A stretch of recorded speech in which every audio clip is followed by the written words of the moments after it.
اللہ اللہ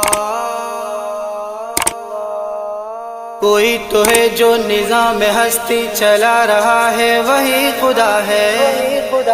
دکھائی بھی جو نہ دے، نظر بھی جو آ رہا ہے، وہی خدا ہے۔ یا اللہ یا رحمان، یا اللہ یا رحمان، یا اللہ یا رحمان، یا اللہ یا رحمان یا بسم اللہ الرحمن الرحیم۔ عن ابن عباس رضی اللہ عنہما قال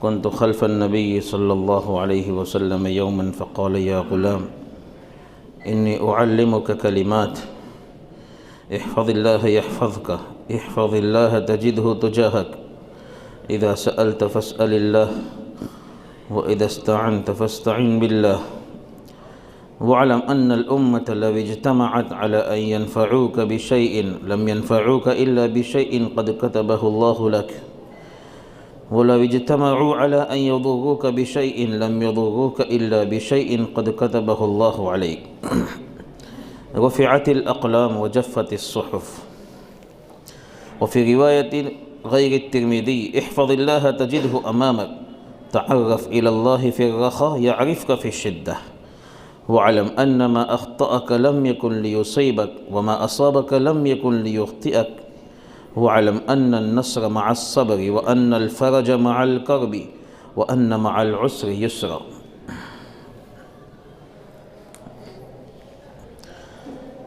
محترم دوستو، بزرگو،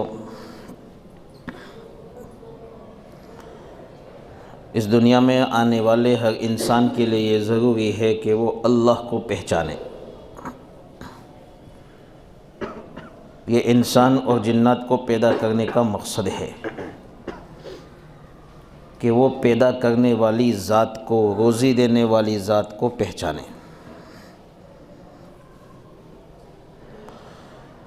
بندہ اللہ کو پہچانے، اس کے دو درجے ہیں۔ ایک تو عام درجہ ہے کہ اللہ کا اقرار کرے کہ اللہ ہے، موجود ہے، وہ معبود ہے، اس کی تصدیق کرے، دل سے یقین کرے کہ یہ عام مومنین کو حاصل ہے کہ ہر ایمان والا بندہ اللہ کو پہچانتا ہے، یعنی اس کا اقرار کرتا ہے، اس کی ذات کا، اس کے موجود ہونے کا، اس کے رب ہونے کا وہ اقرار کرتا ہے، اس کی تصدیق کرتا ہے۔ ایک پہچان کا درجہ یہ ہے۔ دوسرا درجہ ایک خاص معرفت ہے، خاص معرفت، خاص درجہ، کہ ایمان والے کا دل بالکل اللہ کی طرف مائل ہو جائے، اس کے دل میں کسی اور کی جگہ نہ رہے۔ جیسے وہ زبان سے اقرار کرتا ہے اللہ ہی میرا معبود ہے، حقیقت میں اللہ کی اطاعت کا وہ بالکل تابع ہو جائے، اللہ کے اوامر کا تابع ہو جائے، اللہ کے حکموں کا پابند ہو جائے، اس کا دل اسی کی طرف مائل ہو، چاہے خوشی کا موقع ہو، غمی کا موقع ہو، مصیبت کا موقع ہو یا خوشحالی کا موقع ہو، وہ ہر وقت اللہ کی طرف متوجہ رہے۔ یہ بھی اللہ کی معرفت کا درجہ ہے، لیکن ایک خاص درجہ ہے جو ہر ایک کو حاصل نہیں ہوتا ہے۔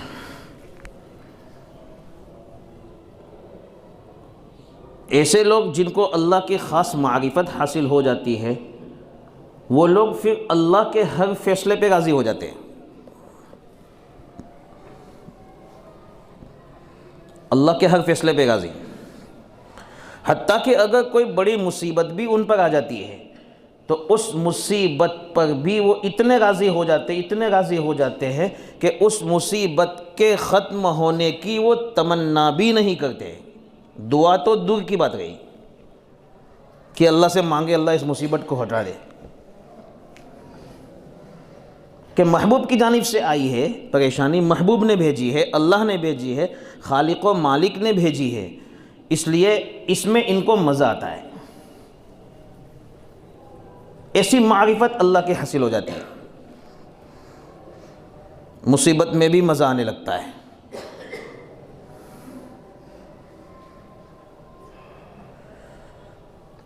جیسے بندہ اللہ کو پہچانے، اس کے 2 درجے ہیں، اسی کے بدلے میں اللہ کی جانب سے بھی انسانوں کو 2 درجے نصیب ہوتے ہیں، جیسی بندے کی معرفت، بندے کی پہچان، ایسی اللہ کی پہچان، کہ اللہ بندے کو جانتا ہے۔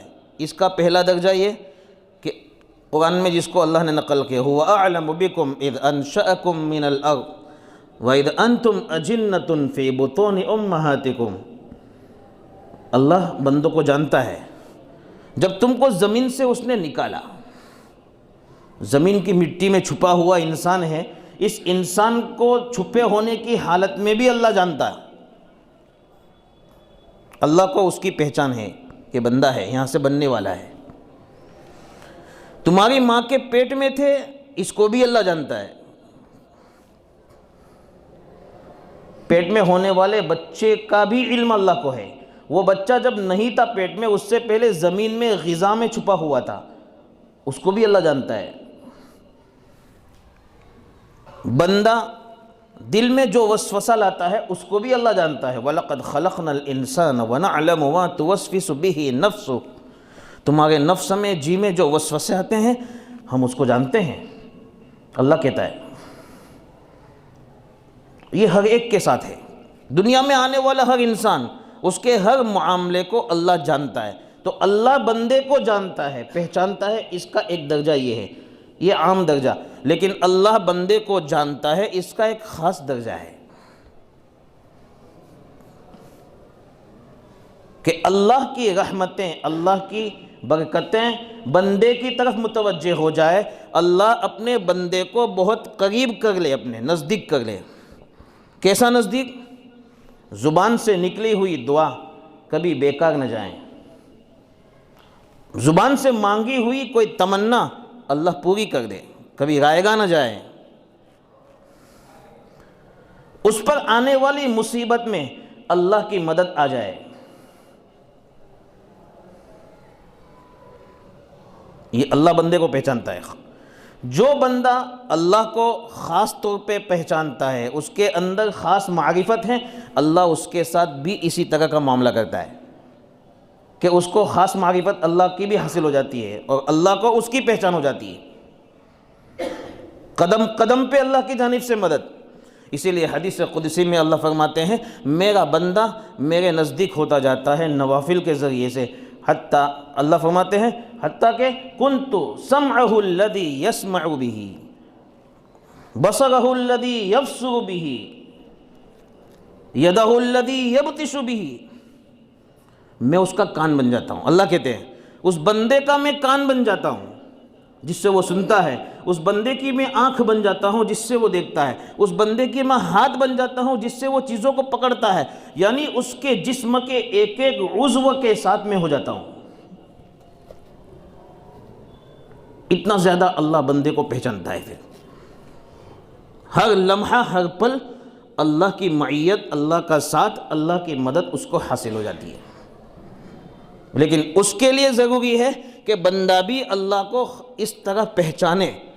دوسرا درجہ جس کو میں نے بیان کیا، خاص معرفت، کہ اس کو لطف آتا ہے تو اللہ کے ذکر ہی سے لطف آتا ہے۔ جب تک اللہ کا ذکر نہیں کرتا زندگی میں لطف نہیں۔ چین سکون حاصل ہوتا ہے تو اللہ کے ذکر سے چین سکون حاصل ہوتا ہے۔ اس کا دل بالکل لیا اللہ کی طرف مائل ہے، تو ایسے بندے کے ساتھ اللہ کی نوازشیں اس طرح ہوتی ہے۔ یونس علیہ السلام کو جب اللہ رب العزت نے حکم دیا تھا، اس کے بعد ان کی قوم سے وہ چلے گئے تھے، اور چلے جانے کے بعد جب مچھلی کے پیٹ میں ان کو بھیجا گیا، مچھلی کے پیٹ میں بھیجنے کے بعد جب انہوں نے وہاں سے اللہ سے دعائیں کی، تو اس دعا کے نتیجے میں فرشتوں نے جب یہ آواز سنی، دعا کی آواز، تو فرشتوں نے آسمان پر یہ کہا تھا صوت معروف من بلاد غریبۃ، اے اللہ یہ تو جانی پہچانی آواز ہے. کیا کہا؟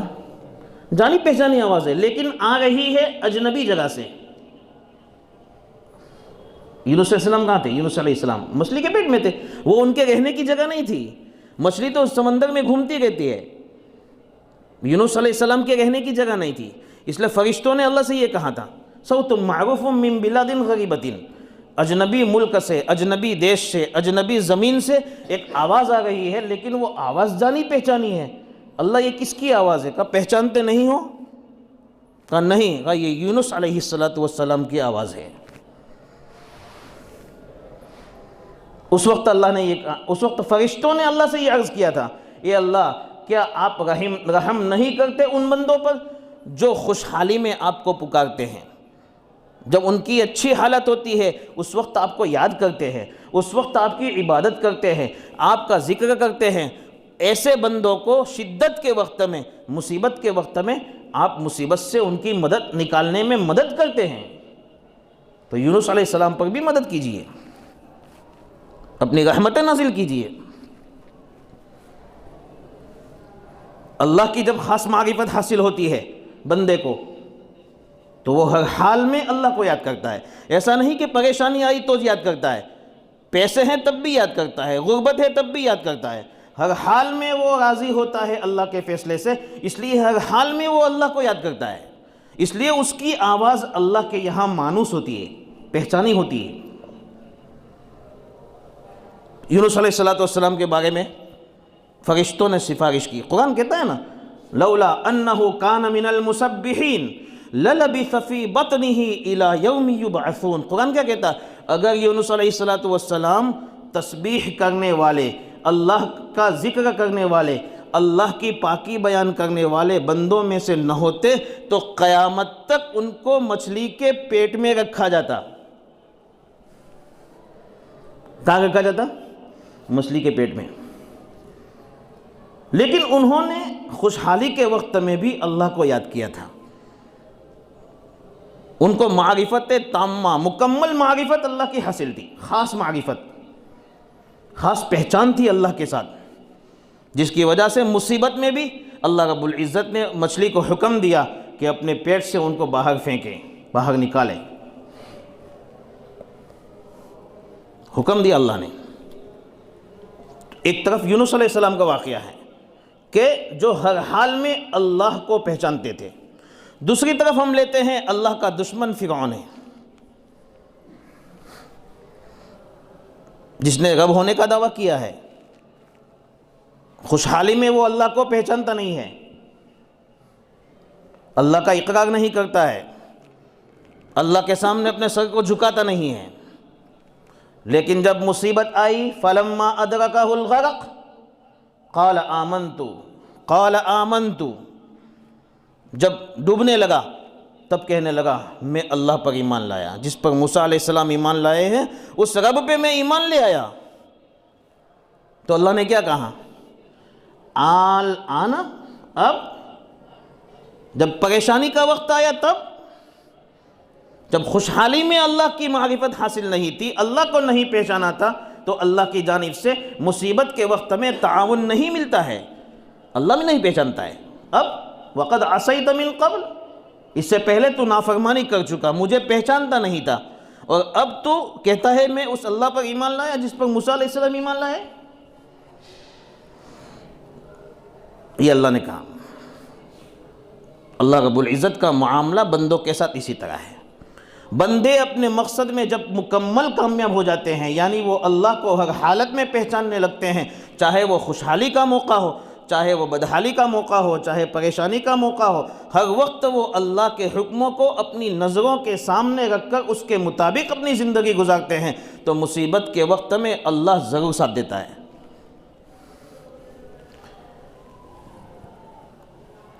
علامہ جمال الدین مزی رحمۃ اللہ علیہ بہت بڑے محدث ہیں. انہوں نے تہذیب الکمال نامی ایک کتاب لکھی ہے. اس میں حسن بصری رحمۃ اللہ علیہ کا ایک واقعہ نقل فرمایا ہے. حجاج بہت بڑا ظالم تھا، ظالم بادشاہ تھا. اس کے ظلم سے حضرت حسن بصری رحمۃ اللہ علیہ بھاگ رہے تھے۔ اس نے اپنی پولیس کو حکم دیا تھا کہ حسن بصری رحمۃ اللہ علیہ کو پکڑ کے میرے سامنے حاضر کیا جائے۔ پیچھے پولیس بھاگ رہی ہے، آگے حضرت حسن بصری رحمۃ اللہ علیہ دوڑ رہے ہیں۔ دوڑتے دوڑتے حبیب عابد، ایک بہت بڑے عبادت گزار اس وقت کے بندے ہیں جن کا نام حبیب ابو محمد ہے،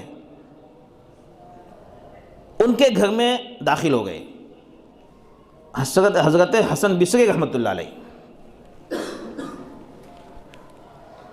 اور حضرت حبیب سے کہنے لگے کہ ان پولیس والوں سے مجھے بچاؤ، میری حفاظت کرو۔ تو سب سے پہلے حبیب عابد نے تو یہ کہا، کیا تمہارے اور اللہ کے درمیان میں اتنا تعلق بھی نہیں ہے کہ جس کی وجہ سے اللہ ان گنڈوں سے تمہاری حفاظت کرے؟ اتنا بھی تعلق نہیں ہے کہ اللہ تم کو ان سے چھپا لے کہ یہاں داخل ہو گئے ہو میرے گھر میں؟ سب سے پہلے حسن بصری کو حضرت حبیب نے یہ کہا، پھر اس کے بعد کہا کوئی بات نہیں، گھر میں داخل ہو جاؤ۔ اتنے میں پیچھے سے پولیس آئی، پوچھنے لگی حبیب کو، حضرت حبیب کو، کہ حسن داخل ہوئے ہیں یہاں پر؟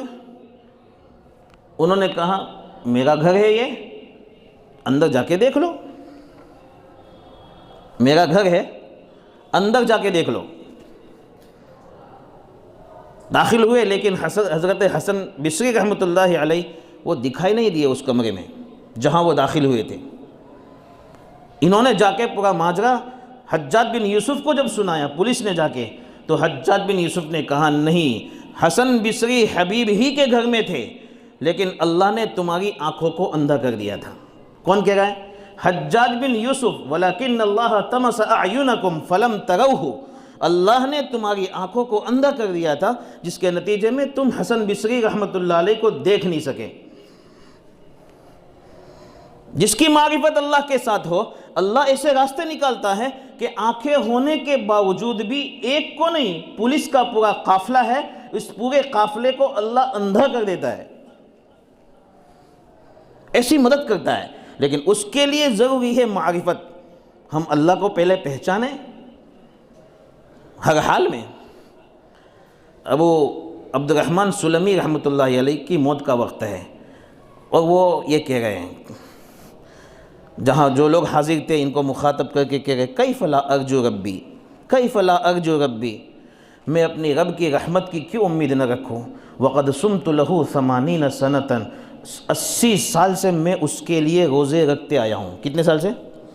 80 سال سے میں اس کے لیے روزے رکھتے آیا ہوں، پھر میں اپنے رب سے امید کیوں نہ رکھوں؟ جب میں اس کو پہچانتا ہوں تو میں اس کی ذات سے کیوں امید نہ رکھوں؟ ابو بکر ابن عیاش نے اپنی موت کے وقت میں اپنے بیٹے سے کہا، اے میرے بیٹے، کیا تو یہ سمجھتا ہے کہ اللہ تیرے باپ کو ضائع کر دے گا؟ حالانکہ تیرا باپ 40 سال سے ہر رات ایک قرآن شریف ختم کرتا ہے۔ کتنے سال سے؟ 40 سال سے تیرا باپ ہر رات میں ایک قرآن شریف ختم کرتا ہے، کیا تیرے اس باپ کو اللہ ضائع کر دے گا؟ تو یہ سمجھتا ہے؟ یہ لوگ تھے جنہوں نے اللہ کو پہچانا، تو اس کے نتیجے میں اللہ نے بھی ان کو پہچانا، ہر موڑ پہ اللہ نے مدد کی، اس لیے ان کو یقین تھا کہ اللہ کی رحمتیں ہم پر آئے گی، برکتیں اللہ کی آئے گی، اور اللہ کے یہاں ہمیں نجات ملے گی۔ یہی سبق ہمیں ہمارے نبی محمد صلی اللہ علیہ وسلم دینا چاہتے ہیں، تعرف الی اللہ فی الرخاء، اگر انسانوں خوشحالی کے وقت میں، صحت و تندرستی کے وقت میں اللہ کو پہچانو۔ یعرفک فی الشدہ، وہ تمہیں سختی کے وقت میں تمہیں پہچانے گا کہ تم کون ہو۔ جب تم پر مصیبت آئے گی تب تمہیں پہچانے گا کہ یہ میرا بندہ ہے جو خوشحالی میں مجھے پکارتا تھا۔ حدیث میں آتا ہے، جس کو یہ خوش کرے، جس کو اس بات کی خوشی ہو کہ اللہ اس کی دعاؤں کو قبول کرے، تو اس کو چاہیے کہ وہ خوشحالی کے وقت میں، صحت و تندرستی کے وقت میں، مالداری کے وقت میں، بے نیازی کے وقت میں، جس وقت وہ محتاجی کے، بے نیازی کے وقت میں، مالداری کے وقت میں، وہ اللہ کو پکارے، اللہ کو پہچانے۔ تو اللہ رب العزت اس کو بھی شدت کے وقت میں پہچانے گا۔ اسی لیے ہمارے نبی محمد صلی اللہ علیہ وسلم نے یہ معرفت حاصل ہو جائے، اس کے لیے ایک بنیادی بات ہم کو بتائیے۔ وہ بنیادی بات اگر ہم میں آ جاتی ہے تو اس کے نتیجے میں انشاءاللہ اللہ رب العزت کی مکمل معرفت حاصل ہو جائے گی۔ بنیادی بات ہے۔ قرآن کریم میں جگہ جگہ پر آپ دیکھیں گے، پڑھیں گے، وَمَن يَتَّقِ اللَّهَ يَجْعَلْ لَهُ مَخْرَجًا وَيَرْزُقْهُ مِنْ حَيْثُ لَا يَحْتَسِبُ۔ تقوی اختیار کرنے والے کے لیے بڑی بڑی باتیں اور بڑے بڑے وعدے اللہ نے قرآن کریم میں کیے ہیں، ہم سرسری نگاہ دوڑا کر چلے جاتے ہیں، لیکن جب اس کی حقیقت میں اترتے ہیں تب پتہ چلتا ہے۔ یعنی ہم یہ سمجھتے ہیں ایسا کیسے ہوگا کہ اس طرح روزی آئے گی کہ گمان بھی نہیں ہوگا، پتہ بھی نہیں چلے گا کہ روزی کہاں سے آ گئی ہے، ایسا کیسے ہوگا؟ لیکن جب یہ بات ہوتی ہے، معرفت اللہ کی حاصل ہوتی ہے، تقوی انسان کی زندگی میں آتا ہے، حقیقت میں اللہ کا خوف انسان کی زندگی میں آتا ہے، پھر اللہ کر کے دکھاتا ہے، یجعل لہ مخرجا، ہر تنگی میں راستہ، اور ایسی جگہ سے روزی دیتا ہے کہ پتہ بھی نہیں ہوتا۔ اللہ یہ کر کے دکھاتا ہے، اس کے لیے ضروری ہے معرفت ہو۔ تو نبی صلی اللہ علیہ وسلم نے بنیادی بات جو انسان میں ہونی چاہیے، جس کے ذریعے سے اس کو اچھی معرفت اللہ کی حاصل ہوگی، وہ بتائی ہے۔ وہ ہے تقدیر پر مکمل پختگی کے ساتھ ایمان۔ ہر انسان کا فیصلہ ازل میں ہو چکا ہے۔ کون انسان کتنا جیے گا، اپنی زندگی میں کیا کیا کرے گا، وہ ساری باتیں اللہ لوح محفوظ میں لکھ چکے ہیں۔ اس کی زندگی میں کیا کیا نقصان ہوں گے، کیا کیا نفع کی چیزیں ہوگی، وہ ساری چیزیں لکھی جا چکی ہے۔ دنیا کی ساری مخلوق مل کر اگر کسی نفع کی لکھی ہوئی چیز کو نقصان میں بدلنا چاہے تو وہ نہیں بدل سکتی ہے۔ نقصان لکھی ہوئی چیز کو دنیا کی ساری مخلوق مل کر نفع میں بدلنا چاہے تو وہ نہیں بدل سکتے۔ جو چیز 50,000 سال پہلے دنیا کو پیدا کرنے سے 50,000 پہلے اللہ نے 50,000 سال پہلے لکھ دی ہے، اس میں کوئی تبدیلی نہیں آ سکتی ہے۔ یہ بنیادی بات ہے، اس کا یقین ضروری ہے۔ اس کا مطلب یہ نہیں ہے کہ اللہ نے جو لکھا ہے وہ ہونے والا ہے، اس لیے ہم کو کچھ کرنا نہیں ہے۔ اس کی مثال ایک سمجھو، جیسے ہم کوئی مکان بنانا چاہتے ہیں تو مکان بنانے سے پہلے نقشہ بناتے ہیں کہ مکان کس طرح مجھے بنانا ہے، اس میں کتنے کمرے رکھنے ہیں، کہاں کس کمرے کی دیوار آئے گی، کہاں کچن آئے گا، سارا نقشہ بن جاتا ہے۔ حالانکہ مکان ابھی بنا نہیں ہے، زمین بالکل خالی ہے۔ اس کا مطلب یہ نہیں کہ انجینئر صاحب مکان کے بارے میں پورا علم رکھتے ہیں کہ وہ کیسے بنے گا، اس کا پورا علم ان کو ہے۔ یہ مخلوق ہے۔ خالق اللہ رب العزت ایسی ذات ہے کہ جس کو پوری دنیا کا علم ہے کہ کون سا انسان پیدا ہوگا تو کیا کرے گا، اس کا نقشہ پہلے سے اللہ نے اپنے علم کے مطابق بنا رکھا ہے۔ جیسا انسان کرنے والا ہے ایسا بنایا ہے نقشہ۔ جیسے یہاں انجینئر صاحب جیسا مکان ان کو بنانا ہے ایسا کمپیوٹر بناتے ہیں، کمپیوٹر پر نقشہ بناتے ہیں، ایسے اللہ رب العزت نے انسان جیسا کرنے والا ہے ایسا نقشہ اس کا اللہ نے بنایا ہے۔ اس اللہ کو علم ہے کہ کون آدمی کیا کرے گا۔ جب انسان اس بات کا یقین کر لیتا ہے کہ مجھے نفع نقصان پہنچانے والی ذات صرف اللہ کی ہے، مخلوق پوری مل جائے، اللہ نے میری تقدیر میں نفع لکھا ہے، اس کو نقصان سے نہیں بدل سکتے ہیں، میری قسمت میں اگر کسی چیز میں نقصان لکھا ہے تو پوری مخلوق مل جائے، اس نقصان کو ٹال نہیں سکتی ہے۔ یہ یقین جب انسان کو بیٹھ جائے گا اور وہ اس یقین پر مکمل اتر جائے گا تو اس کے نتیجے میں پھر اس کی زندگی میں اللہ کی معرفت تامہ اور مکمل معرفت حاصل ہو جائے گی۔ اس لیے جب نبی صلی اللہ علیہ وسلم نے یہ فرمایا اللہ کو پہچانو، پہچانو اللہ کو، خوشحالی کے موقع پر اللہ تمہیں پہچانے گا، مصیبت کے موقع پر اس کے ساتھ حضور نے فرمایا یاد رکھو جو بات تم کو زندگی میں پہنچے گی وہ کبھی چکنے والی نہیں تھی، اور جو بات تم سے چک گئی زندگی میں نہیں پہنچی وہ پہنچنے والی ہی نہیں تھی، یہ اللہ کی تقدیر ہے، اس کا یقین کرو۔ یہ حضور اکرم صلی اللہ علیہ وسلم بتا کر امت کو اس بات کی طرف رہنمائی کرنا چاہتے ہیں کہ انسان جب تقدیر پر یقین رکھے گا، اللہ کی ذات پر یقین رکھے گا، تو اس کے نتیجے میں پھر آنے والی ہر مصیبت میں اس کی زبان سے ایسی باتیں نہیں نکلے گی کہ جس سے اللہ ناراض ہو جائے۔ وہ یہی سمجھے گا کہ یہ اللہ کا فیصلہ ہے۔ اولاد نہیں ہوئی اس پر بھی راضی، یہ تو اللہ کا فیصلہ ہے، میری تقدیر میں یہی لکھا ہے۔ بیماری آئی اس پر بھی راضی کہ میری تقدیر میں یہی لکھا ہے، وہ راضی رہے گا۔ اسی طرح اللہ کی معرفت حاصل ہوگی۔ ایک بڑی ذات ہے جس ذات نے ہم کو بنایا ہے، جو ہمارے نفع نقصان کی مالک ہے، وہ ذات اللہ کی ذات ہے۔ اس لیے تقدیر پر ایمان یہ بہت بڑا شعبہ ہے، یہ ہم سب کے لیے ضروری ہے کہ جیسا اللہ نے لکھا ہے ایسا ہونے والا ہے۔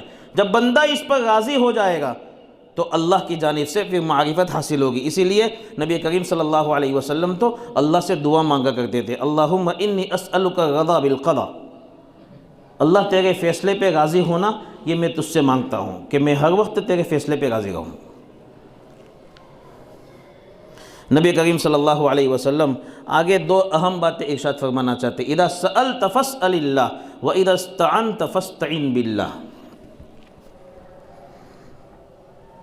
کہ جب تمہیں پتہ ہے کہ جو باتیں ہونے والی ہے، جو اللہ نے لکھ دی ہے وہی ہونے والا ہے، یہ جب یقین ہو گیا تو اب کوئی بھی ضرورت پڑے کسی بندے سے مانگنے کی ضرورت نہیں ہے، کیونکہ نفع نقصان کا مالک کون ہے؟ اللہ ہے۔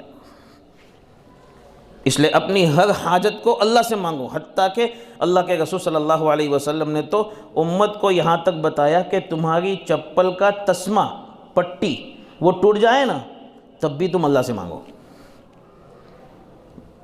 کیونکہ ہم بندے کے محتاج نہیں، ہم تو اللہ کے محتاج ہیں۔ وہب ابن منبہ رحمۃ اللہ علیہ کے پاس ایک آدمی آیا، جو آدمی عام طور پر اپنی ضروریات کے لیے بادشاہ کے پاس جایا کرتا تھا۔ تو وہب ابن منبہ نے کیا فرمایا، ارے بھائی تو ایسے آدمی کے پاس اپنی ضرورتیں مانگتا ہے جو اپنا دروازہ تیرے آگے بند کر لیتا ہے، اپنا دروازہ تیرے آگے بند کر دیتا ہے، جو اپنی مالداری تیرے سامنے کبھی ظاہر نہیں کرتا ہے، بلکہ وہ اپنے آپ کو زیادہ محتاج سمجھتا ہے، ایسے آدمی کے سامنے تو اپنے ہاتھ پھیلاتا ہے۔ تجھے تو ایسے آدمی کے سامنے ہاتھ پھیلانا چاہیے کہ جو تیرے لیے اپنے دروازے کھول دیتا ہے اور رات کو اعلان کرتا ہے، دن میں اعلان کرتا ہے، حل من مستغفر اغفر له، ہم حل من مسترزق ارزقه، ہے کوئی رزق مانگنے والا، ہے کوئی مغفرت مانگنے والا، میں اس کی مغفرت کروں، اس کو روزی دوں۔ جو دروازے کھولتا ہے، جو کہتا ہے کہ میں بے نیاز ہوں، اپنی بے نیازی مخلوق کے سامنے ظاہر کرتا ہے، میں بے نیاز ہوں، میں کسی کا محتاج نہیں ہوں، وہ اللہ جو اپنی بے نیازی مخلوق کے سامنے ظاہر کرتا ہے، اس سے تجھے مانگنا چاہیے۔ اس لیے اللہ فرماتے ہیں اذا سألت فاسأل اللہ، مانگنا ہو تو کس سے مانگنا چاہیے؟ اللہ سے مانگنا چاہیے، کیونکہ ساری ضرورتیں پورا کرنے والا وہ ہے۔ امت کی اگر ساری ضرورتیں پوری ہو جائے اس کے بعد بھی اس کے خزانے میں ایک رتی برابر کمی نہیں آئے گی۔ دوسرا جملہ ارشاد فرمایا وَإِذَا اسْتَعَنْتَ فَاسْتَعِنْ بِاللَّهِ، مدد مانگنی ہے تو وہ بھی اللہ سے مانگو، مدد مانگنی ہے تو کس سے؟ اللہ سے مانگو۔ یہ بہت بڑی نصیحت ہے ہمارے نبی محمد صلی اللہ علیہ وسلم کی جانب سے کہ مدد کرنے والی ذات تو اللہ کی ہے، اس لیے کوئی بھی مصیبت، کوئی بھی پریشانی آئے تو ایسے وقت میں اگر مدد مانگنی ہو تو وہ اللہ سے مانگی جائے گی، اللہ کے علاوہ کسی اور سے نہیں، کیونکہ نفع نقصان پہنچانے والی ذات اللہ ہی کی ہے۔ جب انسان نفع نقصان والی ذات اللہ کے علاوہ کسی اور کو مانتا ہے، جیسے کافر لوگ مانتے تھے، جس کے نتیجے میں وہ لوگ شرک کرتے تھے، بتوں کی پوجا کرتے تھے، وہ مانتے تھے کہ نفع نقصان ان سے بھی ہم کو پہنچتا ہے، تو وہ آدمی شرک میں مبتلا ہو جاتا ہے۔ اس لیے نفع نقصان پہنچانے والی ذات تو صرف اللہ کی ہے. میری دنیا میں جتنی بھی ضرورتیں ہیں ان کو پورا کرنے والی ذات اللہ کی ہے. اس لیے ہم اگر مدد مانگیں گے تو وہ اللہ ہی سے مانگیں گے. اس لیے جب بھی اپنی زندگی میں کوئی پریشانی آئے تو پریشانی کا حل صرف اللہ کے پاس ہے. اس وقت ہم مدد مانگیں گے تو صرف اللہ ہی سے مانگیں گے اور اس پریشانی پر صبر کرتے ہوئے اللہ سے مدد مانگیں گے. وَأَنَّ الصَّبْرَ وَأَنَّ النَّصْرَ مَعَ الصَّبْرِ. حضور فرماتے ہیں جب انسان صبر کرتا ہے، مصیبت پر صبر کرتا ہے تو اس وقت اللہ کی مدد اس کو حاصل ہوتی ہے. صبر کی بنیاد پر جب واویلا مچاتا ہے تو اس کی وجہ سے اللہ کی مدد ہٹ جاتی ہے. صبر کا مطلب ہی یہ ہوتا ہے کہ اللہ نے کسی بندے پر کوئی مصیبت نازل کی تو اس مصیبت پہ وہ راضی ہو جائے اور یہ سوچے کہ میری قسمت میں یہ مصیبت لکھی تھی، اس پر میں راضی ہوں. اس کو ہٹانے کی کوشش وہ کرے لیکن زبان سے ایسی باتیں اس کی نہ نکلنی چاہیے کہ جس کی وجہ سے اللہ ناراض ہو جائے. اس کو کہتے ہیں صبر. تو انسان جب صبر کرے گا اس کے ذریعے اللہ رب العزت مدد کرے گا. اور یہ اللہ کا وعدہ ہے کہ ان الفرج مع الکرب. جب مصیبتیں آتی ہیں تو وہ مصیبتیں اپنے ساتھ خوشحالی کو لے کر آتی ہے، کشادگی آتی ہے اس میں. قرآن کریم میں اللہ رب العزت نے نبی کی جتنے واقعات بیان کیے ہیں، بہت سارے نبیوں کے واقعات بیان کیے ہیں. ان واقعات کو پڑھتے ہیں تو یہی ملتا ہے. ایوب علیہ السلام کا واقعہ لے لیجئے، نوح علیہ السلام کا، لوط علیہ السلام کا، ابراہیم علیہ السلام کا، ہمارے نبی محمد صلی اللہ علیہ وسلم کے واقعات لے لیجئے. ہر واقعے میں یہی بات ہے کہ پریشانی آئی لیکن اس کے بعد خوشحالی ہی خوشحالی آئی. قرآن میں اللہ کہتے ہیں ان مع العسر یسرا. ہر سختی کے ساتھ پھر خوشحالی آتی ہے، آسانی آتی ہے. اس لیے صبر کریں گے اس پر اللہ کی مدد ہوگی. مصیبت آئے گی تو یقین رکھو کہ اس کے بعد اللہ خوشحالی لائے گا، اچھی خوشحالی لائے گا. اس لیے دنیا کے حالات جو بگڑ رہے ہیں وہ بگڑے ہوئے ہیں. ہندوستان کے حالات بگڑے ہوئے ہیں. ان بگڑے ہوئے حالات میں ہمیں نا امید ہونے کی ضرورت نہیں ہے. جتنے بھی حالات بگڑیں گے مسلمانوں کے لیے اتنی ہی خوشحالیاں ان حالات کے بعد انشاءاللہ ضرور آئے گی. یہ اللہ کا وعدہ ہے. ان مع العسر یسرا ان الفرج مع الکرب. ہر مصیبت کے ساتھ اللہ کشادگی لاتا ہے. یہ تنگیاں جو آ گئی ہے ان تنگیوں کے بعد اللہ رب العزت وسعتیں لائے گا، ضرور آئے گی. ہمیں مایوس ہونے کی ضرورت نہیں ہے. یعقوب علیہ السلام نے اپنے بیٹے کو کیا کہا تھا؟ لا تیأسوا من رحمت اللہ. اتنے سال ہو گئے ہیں یوسف علیہ السلام کے گم ہوئے، کوشش کر چکے، ڈھونڈ کر کوشش کی، لیکن پھر بھی اپنے بیٹوں کو آخری مرتبہ بھیج رہے ہیں. جاؤ تم اللہ کی رحمت سے مایوس مت ہو. امید انہوں نے باقی رکھی یعقوب علیہ السلام نے. تو نتیجہ کیا ہوا کہ خوشحالی آئی، بیٹا ملا. اور بیٹا کس کے ساتھ ملا؟ نبوت اور بادشاہت کے ساتھ. نبوت بھی اللہ نے دی، بادشاہت بھی اللہ نے دی. دنیا میں بھی نوازا اور دنیا اور آخرت دونوں میں نوازا. اللہ رب العزت نے ہر درجے میں نوازا. تو اس لیے اللہ کی رحمت سے نا امید نہیں ہونا چاہیے.